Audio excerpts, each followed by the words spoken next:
नमस्कार मित्रों, मैं आपसे आज एक विषय के बारे में बात करना चाहता हूं जिसे कहते हैं गार्बेज वैल्यू। तो चले देखते हैं इसका क्या उपयोग है। मान लो मैं एक सिंपल से स्टेटमेंट लिखता हूं इंट ए और फिर इसको प्रिंट करने की कोशिश करता हूं। ऑफ कोर्स इन दोनों स्टेटमेंट को मैं मेन के अंदर लिखूंगा, ऊपर हैश इंक्लूड stdio.h करूंगा, वो सारा तो होगा ही।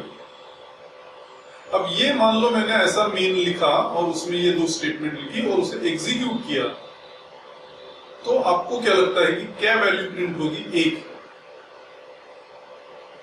अगर सोमवार होगा तो एक वैल्यू आती है, मंगल होगा तो दूसरी आती है, बुध होगा तो तीसरी आती है।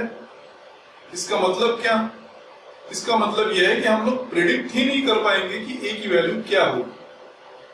तो इस अनप्रेडिक्टेबल वैल्यू को कहा जाता है गार्बेज वैल्यू। गार्बेज वैल्यू क्या है? अगर मैंने कोई स्पेसिफिक वैल्यू से इनिशियलाइज नहीं किया होगा वेरिएबल, तो वो वेरिएबल के अंदर जो वैल्यू रहेगी उसे गार्बेज वैल्यू कहते हैं। अब ये गार्बेज वैल्यू का महत्व कब होता है प्रोग्रामिंग में, वो समझने के लिए हमें मिसाल के तौर पर एग्जाम्पल देखते हैं, जिसमें हम लोग फिर से कैलकुलेट करेंगे टोटल एक्सपेंसेस। ये हम लोग एक बार कर चुके हैं, उसको एक और तरीके से कर पाएंगे। देखिए कैसे। पहले मैं लिखूंगा हैश इंक्लूड stdio.h, फिर मेन के अंदर मैं एक प्रिंटफ लिखूंगा जिसमें क्वांटिटी और प्राइस रिसीव करूंगा, फिर स्कैन कर लूंगा ये दोनों वैल्यूज, और अब मैं लिखूंगा कंडीशन डिक्लेरेशन के बाद इफ क्वांटिटी ग्रेटर देन और इक्वल टू 1000। अगर ये कंडीशन ट्रू है तो मुझे मालूम है कि मुझे 10% डिस्काउंट देना है, तो मैं लिखूंगा डिस इक्वल टू 10। अगर आपको याद है तो ये प्रोग्राम जब हम लोगों ने इफ एल्स के द्वारा सॉल्व किया था तो हमने लिखा था एल्स डिस्काउंट इक्वल टू 0।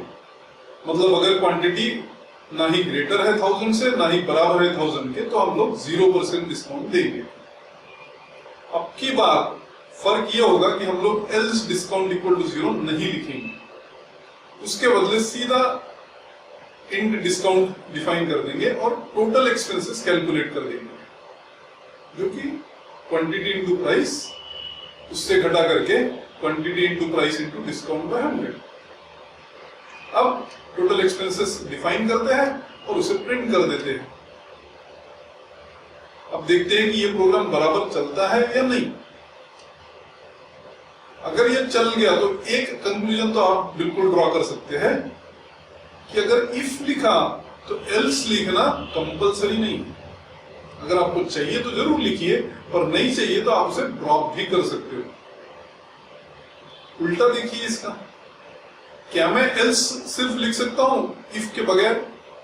बिल्कुल भी नहीं। इफ लिखा तो एल्स ऑप्शनल है, और एल्स लिखा तो इफ कंपलसरी है। एल्स है मतलब उसका कोई ना कोई तो इफ होगा ही। एल्स मैंने ड्रॉप कर दिया, जो कि मुझे मालूम है अब कि ये कंपलसरी नहीं है। अब इसको एग्जीक्यूट करके देखते हैं अलग अलग वैल्यूज के लिए। मान लो पहले आपने दिया 1200 और 15.5। 1200 ग्रेटर देन इक्वल टू 1000, ये कंडीशन तो ट्रू होगी। ये ट्रू होते से डिस्काउंट इक्वल टू 10 हो जाएगा। फिर कंट्रोल पहुंचेगा टोटल एक्सपेंसेस पे, या कैलकुलेशन होगा 1200 into 15.5 minus 1200 into 15.5 into 10 divided by 100।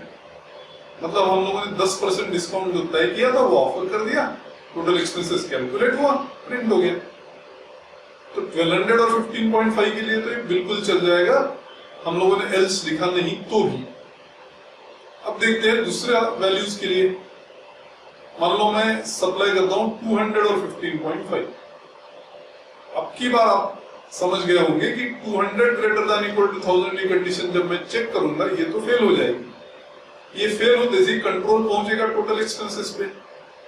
अब 200 into 15.5 minus 200 into 15.5 into discount. अब डिस्काउंट की वैल्यू क्या है? डिस्काउंट इक्वल टू 10 तो हुआ नहीं, तो जब भी मैंने ऊपर इन डिस्काउंट किया है उस समय उसमें जो वैल्यू होगी वो ली जाएगी। और यहाँ मैंने कोई वैल्यू दी नहीं है डिस्काउंट को, मतलब गार्बेज वैल्यू जो है डिस्काउंट के अंदर वो ली जाएगी। अब गार्बेज वैल्यू का तो कोई भरोसा ही नहीं ना, जीरो भी हो सकती है, माइनस भी हो सकती है, प्लस भी हो सकती है। खुदा ना करे ये माइनस हो, ये अगर माइनस हो गया तो माइनस इंटू माइनस प्लस हो जाएगा, टोटल एक्सपेंसेस बढ़ जाएगा क्योंकि हमको घटाना है। तो इसका मतलब यह है कि मैं गार्बेज वैल्यू पे निर्भर नहीं कर सकता।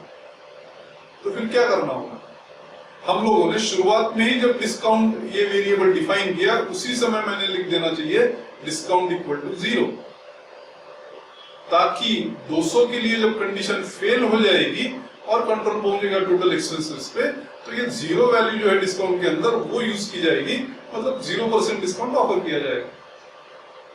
और 1200 के लिए कैसे चलेगा ये प्रोग्राम, उस टाइम भी पहले तो डिस्काउंट इक्वल टू 0 हो ही चुका होगा और उससे कोई प्रॉब्लम नहीं है, क्योंकि जैसे ही 1200 ग्रेटर देन इक्वल टू 1000 ये चेक होगा ये कंडीशन ट्रू हो जाएगी और डिस्काउंट इक्वल टू 10 हो जाएगा। मतलब पहले जो वैल्यू 0 है उसके ऊपर 10 ओवरराइड हो जाएगी, तो डिस्काउंट फिर से 10% हो गया, टोटल एक्सपेंसेस कैलकुलेट होगा सही तरीके से, प्रिंट हो जाएगा।